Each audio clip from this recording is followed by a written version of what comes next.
और इस वक्त सेनेट इजलास से शहरी रहमान इजहार ख्याल कर रही हैं, आपको बराह रास्त लिए चलते हैं। लेकिन ये किसी की जात से मुंसलिक नहीं है, ये एक इदारती फैसला है जिसकी बुनियाद पर जो जायज इलेक्टेड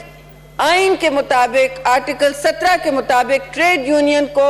उनके दफातर से निकाल कर बाहर फेंक दिया गया है,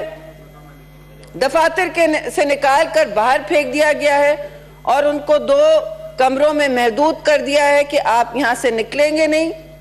आप कुछ कर नहीं सकते, आप अपना जो हक है freedom of forming a trade union और एसोसिएशन उसे एक्सरसाइज नहीं कर सकते और आपकी जो कलेक्टिव बार्गेनिंग एजेंसी है, जो हक है, इस वक्त बिल्कुल सस्पेंड कर दिया गया है। तो मैं आपसे पूछती हूं कि ये क्यों ये लगाया गया है और अगर सिविल एविएशन में लगाया गया है तो पीआईए में ये कैसे लागू हो रहा है? अलग अलग बॉडीज हैं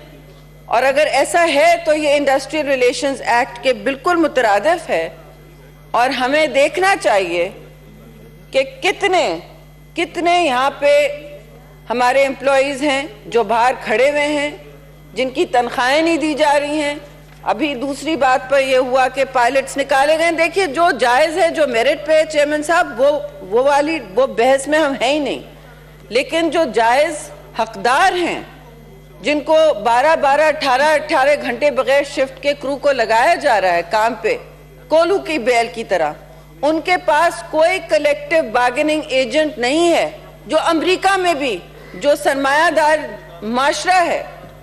जो वाशिंगटन कंसेंसस है, वहां भी अलाउ होता है, दुनिया में अलाउ होता है ट्रेड यूनियन, खास तौर से सिविल एविएशन अथॉरिटीज में और एयरलाइंस जो होती हैं। अब अगर आप इस तरह से हटा देंगे,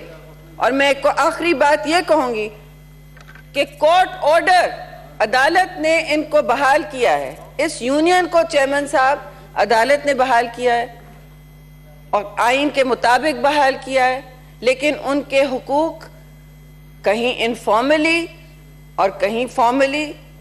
उनसे छीने गए हैं। तो मैं आपकी तवज्जुह से इस इशू को रेज करना चाहती हूँ और मैं इस्तदा करूँगी कि जो इस वक्त रेलिवेंट मिनिस्टर हैं, शायद वो यहाँ हो भी ना, डिफेंस मिनिस्टर हैं,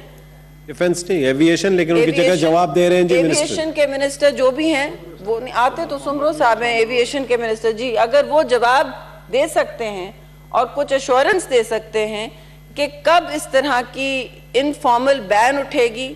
हमारे ट्रेड यूनियंस पे और कब गरीब का हक उनको दिया जाएगा, तो I will be very grateful and I look forward to your intervention. Thank you.